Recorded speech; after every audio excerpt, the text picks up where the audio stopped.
La mitología Eldar, o los ciclos de mitos Eldar, es una antigua fuerza que mantiene unida a la raza Eldar y que forma la base de su pensamiento sobre el pasado antiguo.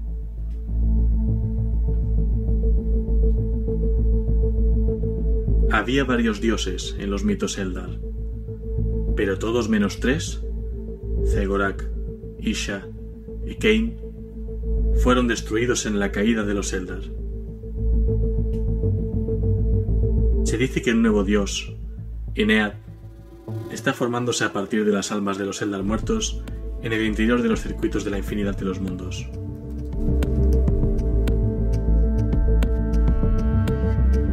Pero ¿dónde termina la leyenda y empieza la realidad?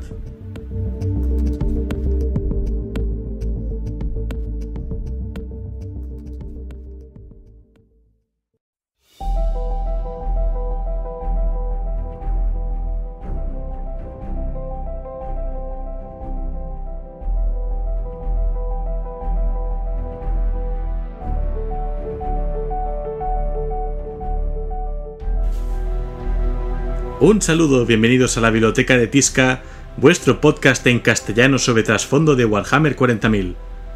Os está hablando Helios, y en este programa número 21 voy a continuar hablando de los Eldar, más específicamente de su mitología. Como ya sabéis, este es un programa de radio que podéis escuchar en Spreaker Radio, en iTunes y en iVoox, vuestro kiosco de podcast online. Y además, como siempre, también tengo mis redes sociales. Facebook.com/la biblioteca de Tizca, en Twitter el usuario @bibliotecatizca y en Google Plus y en YouTube las comunidades llamadas la Biblioteca de Tizca. Y como siempre, antes de empezar, comentarios en mis canales. Gonzalo Díaz Rosado en iVoox dice: deseando escuchar el podcast, gracias. Pues gracias a ti por escucharme. David Capilla en iVoox dice: descargando. Pelón también en iVoox dice: magnífico, te animo a que nos hables de los elfos oscuros y de sus guerras con los tiránidos. Bueno, ya llegará el momento de los Eldar oscuros, hay que hablar también de ellos. Shady en iVoox dice: malditos elfos, quiero decir Eldars, con su larga vida, con fuerza, agilidad y sentidos sobrehumanos. Lo que sí me gusta por encima del resto de razas son sus vehículos voladores y muy estilizados. Me ha faltado alguna historia o algún personaje que demuestre un poco su forma de actuar. Hablaré de esto, a ver cómo lo puedo hacer para recrear un poquitín hablar un poco de alguna batalla, alguna contienda, no sé, algo se me ocurrirá. Adeptus Astartes en iVoox dice: hola hermano, soy Garbiel de Drop Assault, que recuerdo que jugamos en una guild, en un clan, al juego de móvil, ¿no? Drop Assault. Felicidades por el podcast, como por todos los demás. Divulgas información muy interesante acerca de esta raza y estoy deseando que nos hables de su mitología. Pero el motivo de escribirte es para plantearte una cuestión que me da vueltas a la cabeza. En tu programa anterior hablabas acerca de los primarcas, de si eran 20 o 21, etc. Y ahí viene mi pregunta: ¿qué pasó con la segunda y la 11ª legiones y sus primarcas?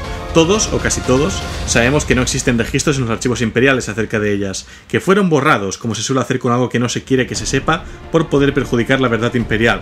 Pero, ¿por qué? ¿Resultaron fallidos esos primarcas? ¿Sucumbieron temprano a los poderes del caos antes de la herejía? ¿Se rebelaron contra el emperador? Te agradecería que pudieras arrojar algo de luz sobre este asunto. Un saludo y a seguir luchando por la gloria del emperador.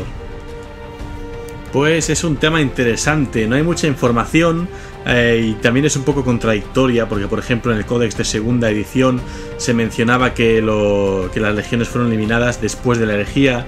En el trasfondo actual parece que no, que fueron eliminadas durante, incluso antes de la herejía. Lo que sí puedo decirte es que, por ejemplo, en Próspero en Llamas, novela de Graham McNeill sobre la herejía de Horus, hay una conversación con Leman Russ en el que se le interpela si es consciente de lo que está pasando, de que va a enfrentarse a sus propios hermanos.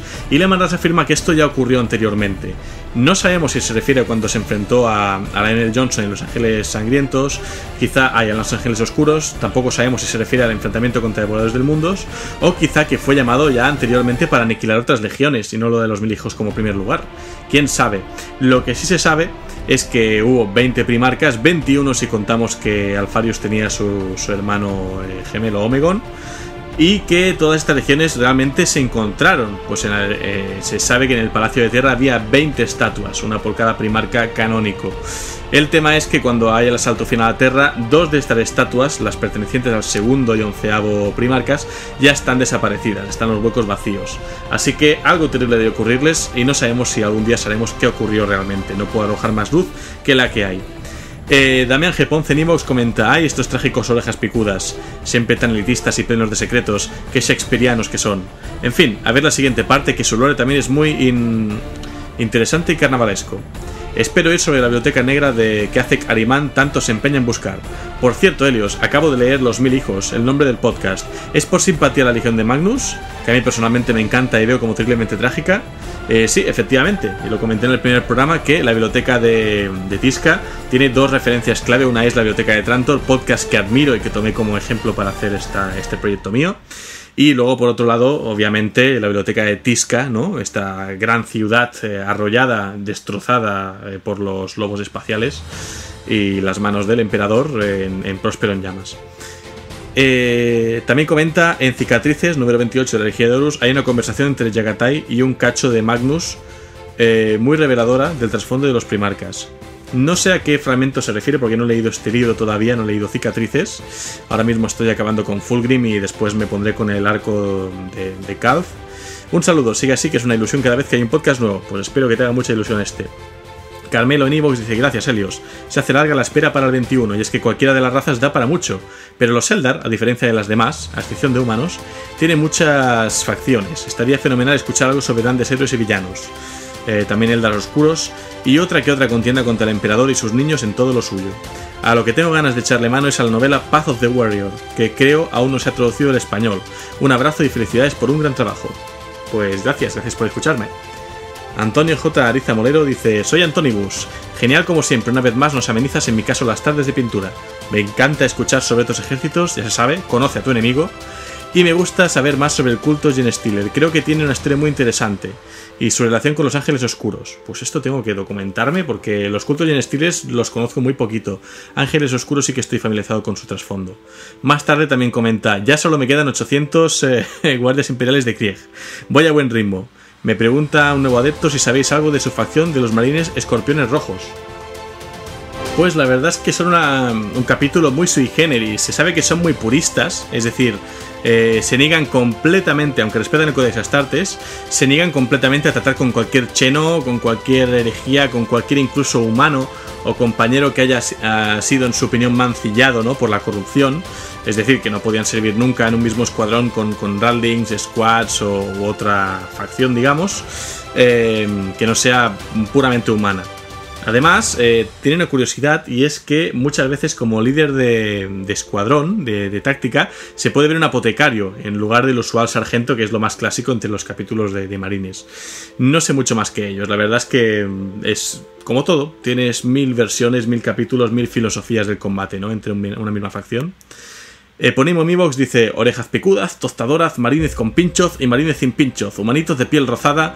Yo solo digo una cosa: ¡guau! Bueno, me encanta tu podcast, me lo estoy bebiendo enterito, pero ¿cuándo demonios vas a hablar de la única amenaza constante que sufre el Imperio, la marea piel verde? Espero que les des su sitio, los espero con ansias. Sigue así, compañero. Pues por supuesto, los orcos van a tener su momento de gloria, y además con uno de los conflictos más grandes, que son las guerras por Armagedón. David Capilla en Evox dice: gracias como siempre, Helios, simplemente una obra maestra. Cuando la gente le pone cariño y dedicación se nota. Gracias por amenizar mis viajes al trabajo. Y me dice: postdata, saluda a Choponet, que también te escucha, que estamos los dos con un hype para octava que no es normal.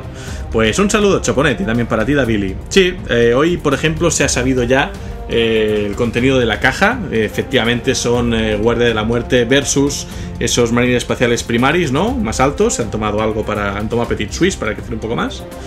Y bueno, el precio todavía no lo sabemos, supongo que rondará los 100-120 euros, que es lo normal en este tipo de cajas, pero ya sabemos la fecha. El prepedido es el 3 de junio y en teoría el 17 de junio deberíamos tenerlo ya por aquí, o sea que octava está ya al caer, a menos de un mes. Francitos en Evox dice: estoy con el monazo, por favor, más programas. Pues aquí tienes tu dosis, Francito, que no se diga. Alpe Hege en Facebook dice: qué ganas, esta noche me lo pongo. Gabriel Fefe en Facebook dice: Ale, ya he escuchado todos los podcasts excepto los de los marines que me dan rabia. En menos de una semana los he escuchado. Dice: buen trabajo y sigue así. Pues muchas gracias por tu apoyo. Kalec02 en YouTube dice: descubrí el canal la semana pasada y poco a poco me estoy viendo los vídeos. Estupendo trabajo, me estás ayudando a ver el lore de los ejércitos y el universo. Voy a empezar con el juego de miniaturas ahora en octava y no veas, no sé qué ejército me haré. Esperando el siguiente podcast, mucho ánimo y gracias. Por cierto, me subo al carro de pedir informes de batalla y consejos sobre el juego. Bueno, esta no es mi tarea, esto sí que os recomiendo quizá escuchar La Voz de Horus u otros programas que hablen al respecto. Y Caceta en YouTube dice: gran podcast, ya veo que eres muy bueno narrando. Me preguntaba si tal vez te atreverías a castear diversos juegos en logro desbloqueado, otro podcast que tengo sobre videojuegos. Lo que agradaría ver es un cast de Dawn of War 3 o 2. Ah, y que el emperador te proteja. Pues no tengo pensado dedicarme al casteo, no es algo que creo que se me dé muy bien. Hay que estar muy atento, conocer muy bien el juego, saber también tener al espectador un poco enganchado, ¿no? No sé. Lo que sí tengo pensado es hacer una review, seguramente en logro desbloqueado, aunque quizá pongo también el vídeo en YouTube de la biblioteca de Tisca, sobre Dawn of War 3, que llevo jugándolo 3 días y estoy muy muy contento con el juego. Y en fin, hasta aquí los comentarios en las redes sociales. Gracias a todos por vuestro apoyo y vuestro tiempo, y también por pasaros a comentar. Y sobre el sumario de hoy, pues como he dicho, tras haber introducido ya a los Eldar y su sociedad, hoy voy a relatar su mitología, para mostrar la profundidad de la misma. También destacaré algunos personajes Eldar de los más conocidos, así que vamos allá.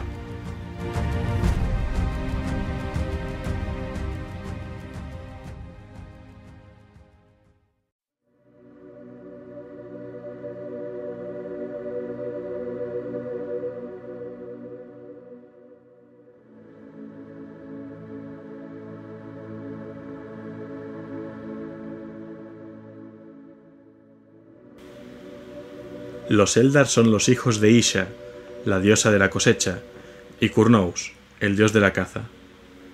Originalmente, los Eldar eran dirigidos por el héroe popular Eldanesh, quien los guió hacia muchas victorias contra enemigos de pesadilla como los Reis-Selain y los Autochtini.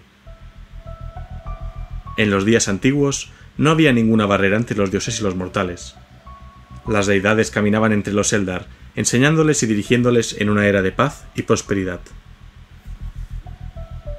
Pero un día, Lilith, la diosa doncella, soñó que los Eldar causarían la destrucción de Cain, el dios de la guerra.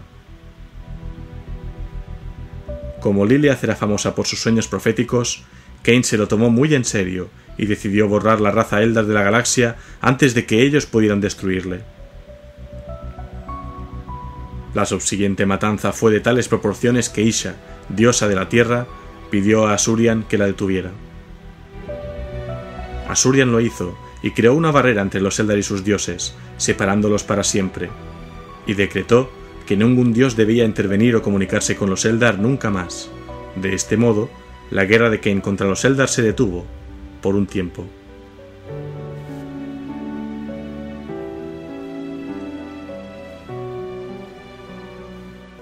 Sin embargo, esta separación fue demasiado para Isha y su consorte Kurnouz. Ambos amaban a sus hijos los Eldar, y no podían soportar estar separados de ellos. Hablaron con Baul, el dios herrero, y le contaron sus penas, y el amable Baul aceptó ayudarles. Con su ayuda, forjaron piedras espirituales, mediante las cuales los Eldar mortales podrían comunicarse con los dioses. Con estas piedras, Isha y Kurnouz pudieron continuar enseñando y guiando a sus hijos mortales en secreto. Desafortunadamente, la paz no duraría mucho, pues un día Cain se encontró con la pareja mientras se comunicaban con los Eldar, y avisó directamente a Asurian. Aunque Asurian sentía simpatía por Isha y Kurnouz, habían roto sus leyes, y reticentemente aceptó entregar a ambos dioses a Cain, para que éste hiciera lo que quisiese con ellos. Así dio comienzo la Guerra Celestial. Cain torturó a Isha y Kurnouz, utilizando todas las artes crueles que conocía. Muchos dioses pensaban en secreto que Cain estaba yendo demasiado lejos y apoyaban a Isha y Kurnouz, pero solo uno tuvo el valor de defenderlos en público. Fue Baul quien pidió su liberación, y finalmente él y Cain llegaron a un acuerdo. En un año, Cain soltaría a Isha y Kurnouz a cambio de 100 espadas. Baul era un herrero tan hábil que una sola de sus espadas era de un valor incalculable. Un mortal armado con una espada de Baul podría enfrentarse a 1000 con armas mundanas. Así que Baul se puso inmediatamente a trabajar con alegría. Desafortunadamente, cuando acabó el año, solo había terminado 99 espadas, lo que dejaba el trato incumplido. Entonces Baul tomó una espada normal y la mezcló con las otras, confiando en que Kane no se diera cuenta. Cuando se las entregó, Kane estaba tan contento con las armas que liberó a Isha y Kurnouz de inmediato, embelesándose en la habilidad con que las espadas habían sido hechas. Solo descubrió la única espada inferior cuando Isha y Kurnouz hacía mucho tiempo que se habían ido. Kane rugió de ira, llamando a Baul tramposo, mentiroso y ladrón. Partió de inmediato en busca de Baul para hacerle pagar. Las guerras que siguieron dividieron a los dioses, en un combate sangriento entre los partidarios de Baul y los de Kane. Guerra que duró una eternidad.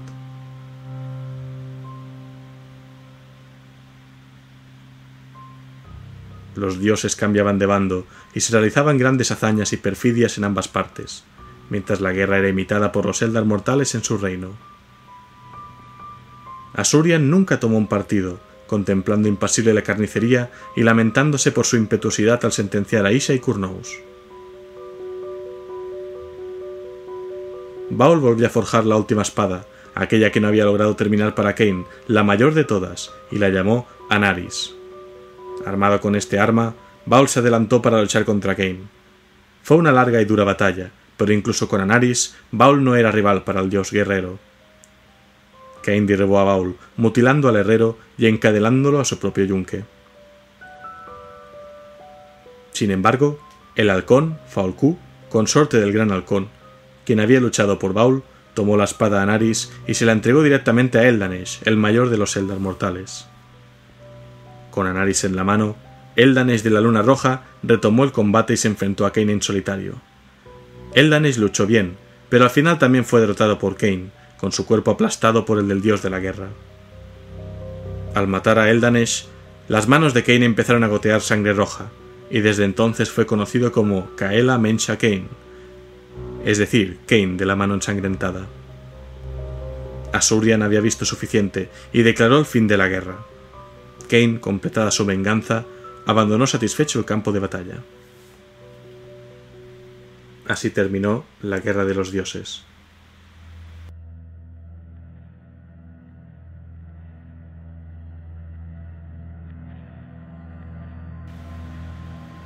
Miles y miles de años más tarde, cuando la raza Eldar viajó por las estrellas y forjó un gran imperio, se fue volviendo decadente e indulgente. Sus pensamientos y emociones se fusionaron en la disformidad en un nuevo y letal dios, Slaanesh. Su nacimiento y la caída de los Eldar anunciaron el fin del panteón de la raza. Slaanesh asesinó cruelmente a los dioses Eldar. Liliath, Asurian y hasta el viejo y ciego Moraieg cayeron ante él. Kane, el más poderoso guerrero entre los dioses, se enfrentó a Slaanesh, pero fue derrotado y capturado por la Sedienta. Khorne se enfrentó a Slaanesh por la posesión del dios vencido, y en la pelea Kane fue destrozado en pedazos y expulsado de la disformidad, convirtiéndose sus fragmentos en avatares. Así se cumplió la profecía de Liliath, y los Eldar fueron la causa de la destrucción de Kane, incluso aunque él luchó para salvarlos. Slaanesh es el dios más joven en el panteón del caos. Aunque estos son los mitos más conocidos, la mitología Eldar contiene muchas historias y se espera de todos los Eldar que se sepan al menos los más importantes. El efecto de estos mitos, en el lenguaje Eldar, es increíblemente complejo y casi incomprensible para los oídos humanos, principalmente debido a las intrincadas referencias a los mitos. Por ejemplo, la palabra Faolku, que normalmente se refiere al tanque Eldar Falcón, se refiere también al halcón de la leyenda y a sus hazañas, lo que extiende las connotaciones del término más allá de lo inmediato. El caso es que hacia el final de la Guerra Celestial se cree en un mundo astronave que cuando este dios reclamó para sí a Isha, Nargel escuchó sus gritos de socorro y la rescató. Nargel sacó a Isha de las fauces de Slaanesh y ahora está encerrada en su cámara del caldero, donde le hace probar todos los venenos y plagas que diseña. Si los resultados agradan a Nargel, vacía el caldero en un desagüe sin fondo, haciendo llover su letal contenido sobre los mundos de los mortales. Si no le gustan, se traga la mezcla, la vuelve a vomitar al caldero y empieza de cero. pero se dice que mientras Nurgle está ocupado con sus plagas, Isha susurra a los mortales intentando revelarles las curas para los venenos que ha probado. Por último, es preciso notar que el nombre Guerra Celestial es también utilizado para describir la guerra entre los Necrontyr y los Ancestrales cuando la galaxia era joven. Estos eventos están narrados en el programa que les dediqué tiempo atrás. Esta guerra no es la misma que la de los mitos Eldar, solo comparten el nombre, aunque algunos datos pueden estar relacionados. De hecho, la guerra entre los Necrontyr y los Ancestrales es conocida más bien como la guerra en el cielo, o en los cielos, y no como guerra celestial. También es importante recordar que esta guerra celestial que nos ocupa hoy podría ser tan solo un mito, y no un hecho histórico. Los Eldar creen en ella, pero como un mito religioso. Sin embargo, los dioses sí existen en el universo, a menudo como la manifestación psíquica del inconsciente colectivo de un grupo de psíquicos acumulado a lo largo del tiempo. De hecho, Slaanesh fue creado así, y el nuevo dios Eldar Ineath está formándose ahora mismo. De un modo distinto, los Cetán, o dioses estelares, son criaturas del plano material, pero son increíblemente poderosas y se alimentan de la energía de las estrellas y las almas. Volviendo a los dioses Eldar, se considera que el panteón de los Eldar fue destruido por la creación de Slaanesh. Aunque los Eldar aún los reverencian y los preservan en sus historias y en los ciclos de mitos, no buscan su ayuda ni esperan ya su intervención nunca más.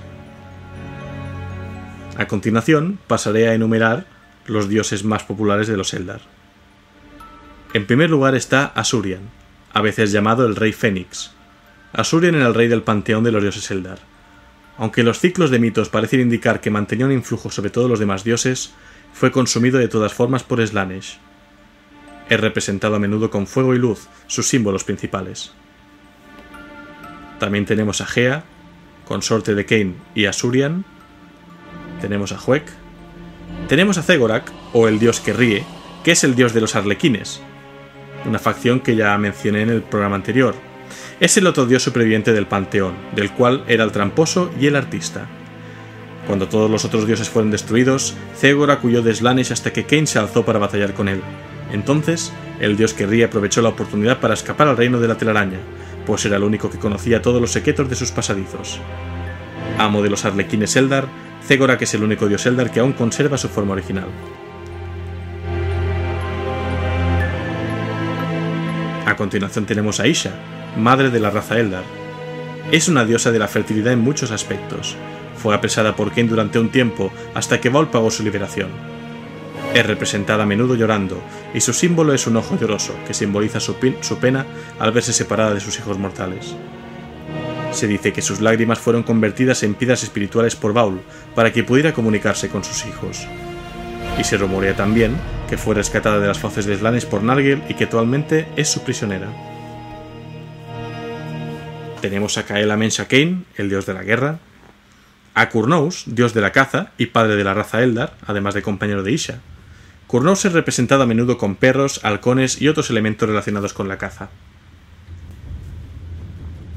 Seguidamente tenemos a Liliath, la doncella, que vendría a ser la diosa de los sueños. Fue justamente por su premonición sobre cómo los Eldar acabarían destruyendo a Cain que empezó toda esta guerra entre los dioses. Seguidamente tenemos a Morayeg, la parca, que vendría a ser el dios del destino o de las almas en la mitología de los Eldar, a Baal el artífice, uno de los dioses centrales del panteón y enemigo de Cain, representado a menudo encadenado a Soyunque por el castigo que le impuso Cain por haberle engañado con las 100 espadas.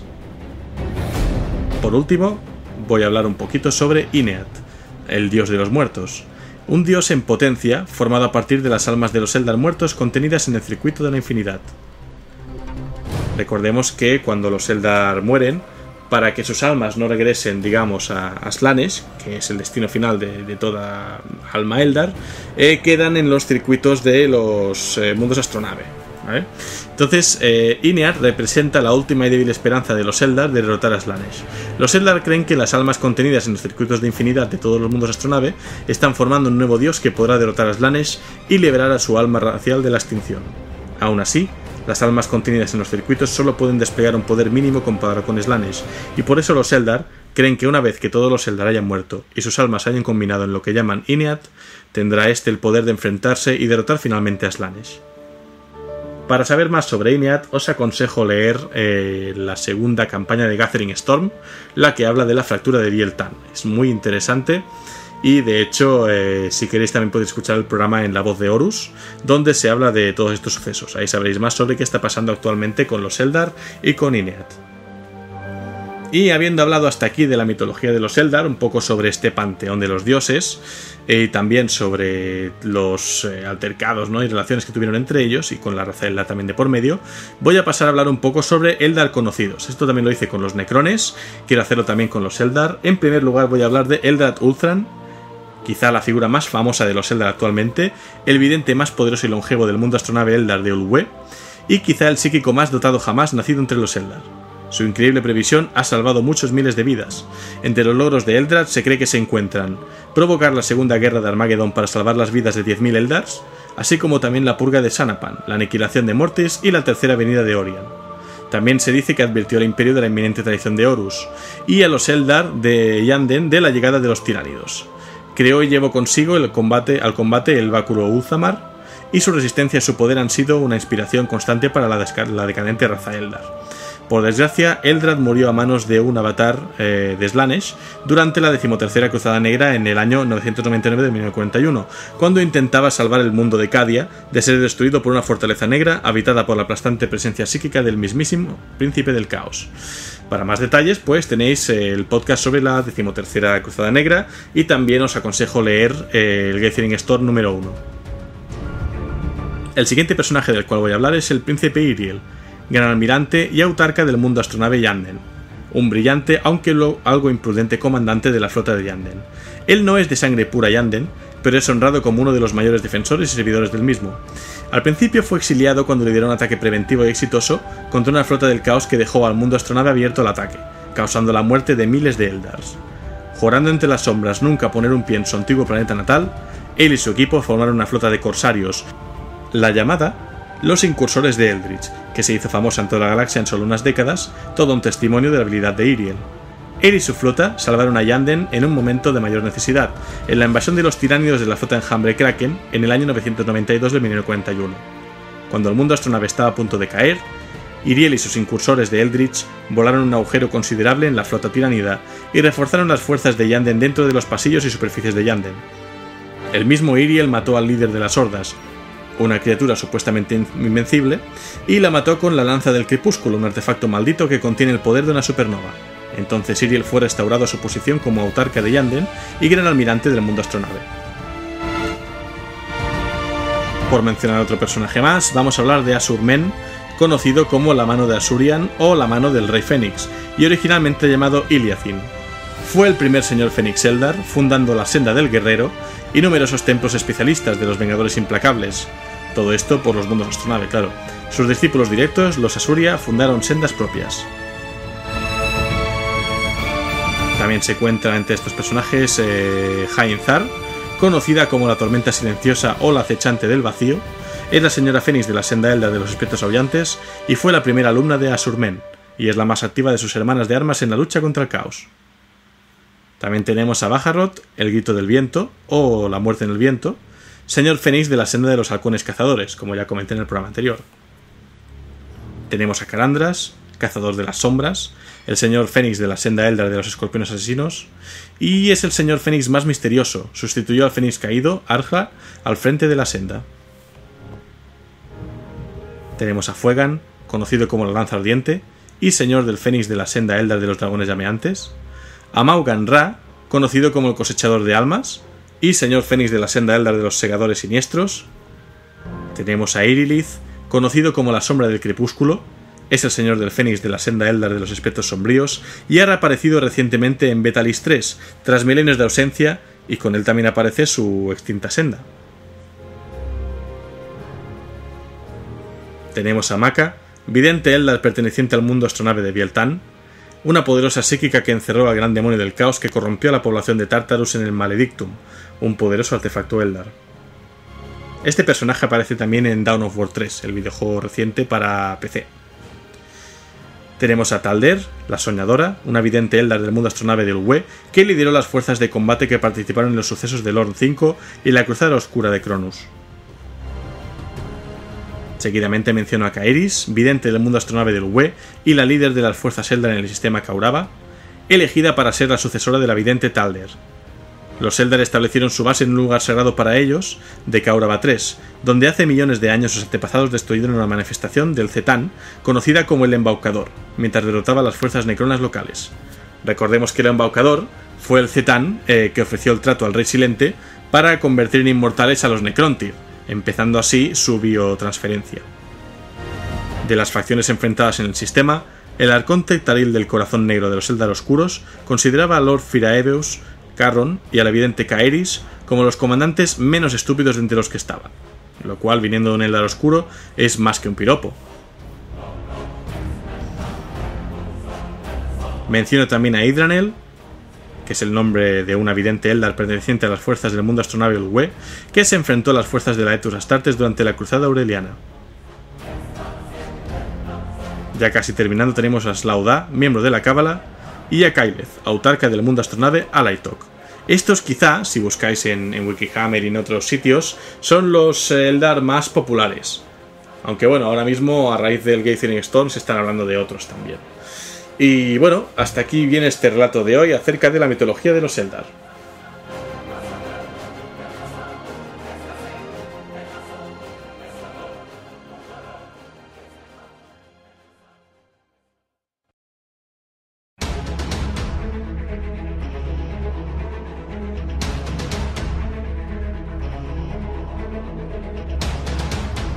Bueno, pues hasta aquí este relato de hoy acerca de los Eldar. Sé que quizá os va a saber un poco a menos que otros relatos que he hecho, pero me veía en la tarea de o hacer un programa de 1 hora y pico sobre los Eldar juntando las dos partes que he hecho hasta ahora, o separaba un poco su mitología, dando una serie de nombres clave para el que quiera saber más acerca de los mismos, poderlos buscar en internet, ¿no?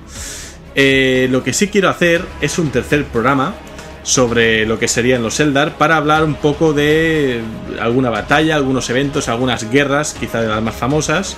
Aquí seguramente voy a tardar un poco más en documentarme para explicar alguna que merezca la pena contar. Es decir, sobre los marines pues hablé de la herejía de Horus, he hablado un poco de algunos eventos. Sobre los Necrones, pues como ya tuvieron su enfrentamiento contra los Eldar, no quise ir mucho más allá, y de hecho aquí lo he saltado un poco por alto para no ser un poco repetitivo, pero quizá aquí podía hablar pues de sus batallas contra los Eldar Oscuros o contra otras de las razas. No sé, incluso quizá sugiero a los oyentes, los que conozcáis más acerca de los Eldar, que me sugiráis alguna batalla que pueda explicar un poco, o quizá una lista de las mismas. En fin, espero que os haya gustado el programa. Esto ha sido la Biblioteca de Tizca y podéis escucharme en Spreaker Radio, en iTunes y en iVoox, vuestro kiosco de podcast online. Además tengo también las redes sociales, facebook.com/la Biblioteca de Tizca, en Twitter el usuario @biblioteca Tizca, y en Google Plus y en YouTube las comunidades llamadas la Biblioteca de Tizca. Gracias como siempre al sitio web Wikihammer 40.000 por brindar tanta información para ir ordenando toda esta historia. Si queréis visitarlo de primera mano, la dirección es http://es.warhammer40k.wikia.com. Y como recomendación final de hoy, deciros que he estado jugando a Warhammer 40.000 Dawn of War 3, que el juego me parece una auténtica pasada a nivel de campaña y a nivel de espectacularidad, muy cinematográfico, aunque sí que es cierto que reniega de ciertos elementos de Dawn of War 2, como podrían ser el sistema de coberturas y los finishers a las unidades enemigas. Pero bueno, a mí me parece un juego muy entretenido y a la espera de que vayan incorporando más razas. Así que sin más, yo me despido y hasta el próximo programa.